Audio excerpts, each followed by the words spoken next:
Hello friends, welcome to my channel Sahu science classes. तो आज की वीडियो बीएससी सेकंड सेमेस्टर वालों के लिए है, जिसमें हम अपनी फिजिक्स को कवर कर रहे हैं। और आज की वीडियो में हम एंट्रोपी के बारे में पढ़ेंगे, जो कि मोस्ट इंपॉर्टेंट टॉपिक होने वाला है भाई आपकी फिजिक्स का। ठीक है, आपकी जो थर्मोडायनेमिक्स यानी कि फर्स्ट पार्ट है आपका, वो हमारा चल रहा है। और जो पुरानी वीडियोस हैं वो अगर आपने नहीं देखी है इससे पहले की, वो जरूर देख लीजिएगा। तो आइए शुरू करते हैं, बिना टाइम वेस्ट किए हुए एंट्रोपी को समझते हैं। तो देखिए, एंट्रोपी एक्चुअल में है क्या। सूक्ष्म स्तरीय तौर पर हम कह सकते हैं, सूक्ष्म स्तरीय तौर पर का मतलब ये हो गया कि डीपली जाकर, यानी कि एक तो हो गया अणु और एक हो गया परमाणु। तो और भाई जो पदार्थ है वो अणुओं से मिलकर बना होता है और अणु जो है परमाणुओं से मिलकर बना होता है। तो सूक्ष्म स्तरीय का मतलब क्या होगा, उसके अंदर डीपली जाकर हम ये बोल सकते हैं कि एंट्रोपी निकाय के अणुओं की अव्यवस्था की माप करती है। ध्यान से समझिएगा, एंट्रोपी जो होती है वो निकाय मतलब किसी पदार्थ को मान लिया कि अणुओं की अव्यवस्था, डिसऑर्डर की माप करती है। तो देखो, मैं आपको इसे एक एग्जांपल से समझाता हूं। एग्जांपल से समझते हैं। देखो, जब हॉकी का बोले या फुटबॉल का बोले, है ना, एक मैच स्टार्ट होता है तो सभी लोग लाइन से ऐसे करके खड़े होते हैं एक जगह, है ना, एक रो बना के खड़े होते हैं, है ना। तो क्या है कि जब वो खड़े होते हैं और जब गेम स्टार्ट हो जाता है तो कोई इधर कोई इधर कोई इधर कोई इधर कोई इधर कोई इधर ऐसे करके चारों तरफ फैल जाते हैं। तो क्या हो गया, पहले तो वो मैनेज थे, है ना, पहले तो उनकी जो व्यवस्था थी वो सही थी। अब उसके बाद क्या हो गया, पहले तो ऑर्डर में थे, अब किस में आ गए, डिसऑर्डर में आ गए।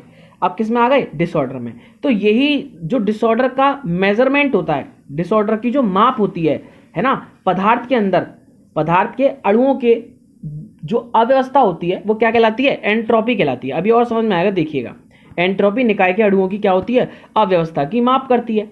हम जानते हैं कि प्रत्येक निकाय की साम्यावस्था में अणु क्रमबद्ध होते हैं। भाई साम्यावस्था का मतलब ही क्या हो गया कि अणु जो हैं वो ऑर्डर्ड है ना, अणु तरीके से लगे हुए हैं। अब निकाय को ऊष्मा देने से उसमें ऊष्मीय प्रक्षोभों के फलस्वरूप, प्रक्षोभों का मतलब होता है हलचल, है ना, तो उसके फलस्वरूप भाई कोई ये पॉट है ना, इसको ऊष्मा दी। जब ऊष्मा दोगे तो क्या होगा कि इसके अंदर के जो अणु होंगे, है ना, उसमें हलचल हो जाएगी। हलचल हो जाएगी मतलब उनको एनर्जी मिली, भाई ऊष्मा दी, उन्हें एनर्जी मिली, उनका टेम्परेचर बढ़ा। और जब एनर्जी मिली तो क्या होगा कि उनमें आपस में ऐसे करके, वो बॉक्स के अंदर बंद हैं अगर किसी पदार्थ में, तो ऐसे करके हलचल करने लग जाएंगे, इधर उधर भागने लग जाएंगे। तो ऊष्मीय प्रक्षोभों के फलस्वरूप अणु अव्यवस्थित हो जाते हैं। अणु क्या हो जाते हैं भाई, अव्यवस्थित हो जाते हैं। अब चूंकि निकाय को ऊष्मा देने से उसकी एंट्रोपी बढ़ाती है ना। अब भाई निकाय को हम ऊष्मा देंगे तो एंट्रोपी क्या होगी, बढ़ेगी। एंट्रोपी बढ़ने का मतलब क्या हो गया कि जो अणु थे उनका जो ऑर्डर में थे वो अव्यवस्थित हो जाएंगे, यानी कि डिसऑर्डर हो जाएंगे, है ना, डिसऑर्डर में हो जाएंगे। तो ऊष्मा देने से उसकी एंट्रोपी बढ़ाती है। अतः हम कह सकते हैं कि एंट्रोपी अणुओं में उत्पन्न अव्यवस्था या अक्रमबद्धता की माप करती है ना। एंट्रोपी क्या होती है, क्या करती है, अव्यवस्था या अक्रमबद्धता की माप करती है, ठीक है, अणुओं में। चूंकि निकाय की असंतुलित अवस्था में भी उसमें एक निश्चित अक्रमबद्धता होती है। भाई निकाय की जो असंतुलित अवस्था होती है उसमें क्या होती है, एक निश्चित अक्रमबद्धता, एक निश्चित डिसऑर्डर होता है। अतः उसकी एक निश्चित एंट्रोपी भी होगी। एंट्रोपी में वृद्धि होने का तात्पर्य, एंट्रोपी में वृद्धि होने का तात्पर्य क्या है, ऐसे प्राकृतिक प्रक्रम से है जिसमें निकाय की अक्रमबद्धता बढ़ती है ना। जिसमें क्या होता है, निकाय की किसी पदार्थ की अक्रमबद्धता मतलब डिसऑर्डर जो है वो बढ़ रहा है, अव्यवस्था जो बढ़ रही है धीरे धीरे करके। चूंकि परम शून्य ताप पर निकाय के अणुओं की संपूर्ण गति समाप्त हो जाती है। भाई जीरो, परम शून्य ताप क्या हो गया, 0 केल्विन, है ना, 0 डिग्री सेल्सियस और 0 केल्विन, जब दोनों इक्वल हो जाते हैं तो परम शून्य ताप हो जाता है। भाई ताप पर निकाय के अणुओं की संपूर्ण गति समाप्त हो जाती है, अर्थात अणु पूर्णतः क्रमबद्ध हो जाते हैं। अतः निकाय की एंट्रोपी शून्य हो जाती है। इसे ऊष्मागति का तीसरा नियम भी कहते हैं। ऊष्मागति का तीसरा नियम आएगा, जिसे नर्स्ट इक्वेशन भी कहेंगे, वो भी आगे आएगा। संक्षेप में, किसी भी भौतिक या प्राकृतिक प्रक्रम में निकाय की एंट्रोपी में वृद्धि का अर्थ है कि निकाय से कार्य के लिए उपलब्ध ऊर्जा कम होती जा रही है, निकाय के अणुओं की अक्रमबद्धता बढ़ती जा रही है। तो जो निकाय के अणु हैं उनका डिसऑर्डर में होना, उनकी डिसऑर्डर की जो मेजरमेंट होता है वो क्या कहलाता है, एंट्रोपी कहलाता है। देखो कितना ईजी था एंट्रोपी, है ना। अब देखो आगे चलते हैं, एक और एंट्रोपी की आपको डेफिनेशन दिखाता हूं भाई, है ना।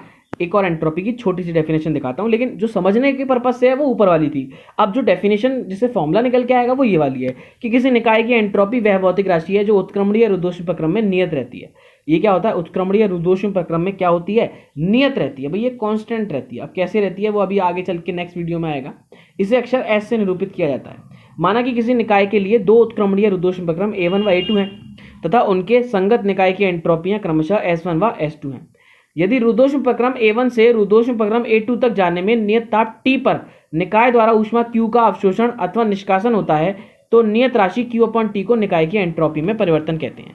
क्या? नियत राशि Q/T। भाई Q/T जो होता है वो क्या होता है? डेल्टा S के बराबर होता है S2 - S1, यानी कि प्रारंभ में एंट्रोपी और S2 क्या हो गया भाई बाद में एंट्रोपी, है ना। तो S2 - S1 इजिकल्स टू क्या होता है? Q/T होता है, जहां पर S क्या है? एंट्रोपी को प्रदर्शित कर रहा है।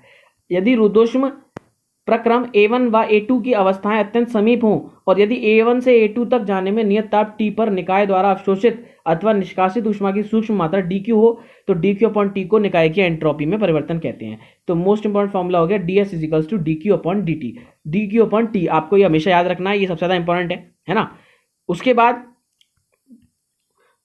बाद देखो मात्रक देख लो, एंट्रोपी का जो मात्रक होता है वो जूल पर केल्विन होता है। भाई जूल Q के लिए हो गया और केल्विन T के लिए हो गया, है ना। और सीजीएस पद्धति में अर्ग पर केल्विन होता है या कैलोरी पर केल्विन भी बोल सकते हैं इसको, है ना। और भौतिक सार्थकता चूंकि dQ इजिकल्स टू TdS, अर्थात जो अवशोषित या निष्कासित ऊर्जा ऊष्मा होगी वो एंट्रोपी में परिवर्तन यानी कि ds इंटू परमताप के गुणनफल के बराबर होगी। ठीक है भाई, तो इस तरीके से हम किसको समझ सकते हैं? एंट्रोपी को समझ सकते हैं, है ना। तो आज की वीडियो में हमने एंट्रोपी को जाना, एंट्रोपी क्या होती है बहुत ही शॉर्ट में और बहुत ही इजीली आप इसका स्क्रीनशॉट ले सकते हैं इतने पार्ट का, है ना। इतने पार्ट का आप क्या ले सकते हैं? स्क्रीनशॉट ले सकते हैं। बहुत ही इजी डेफिनेशन है, बहुत ही अच्छे से लिख रही है ना। मिलते हैं बहुत जल्द नेक्स्ट वीडियो में। चैनल पर नए हैं तो चैनल को सब्सक्राइब कीजिए, फ्रेंड्स के साथ शेयर कीजिए और वीडियो को लाइक कीजिए। Goodbye guys.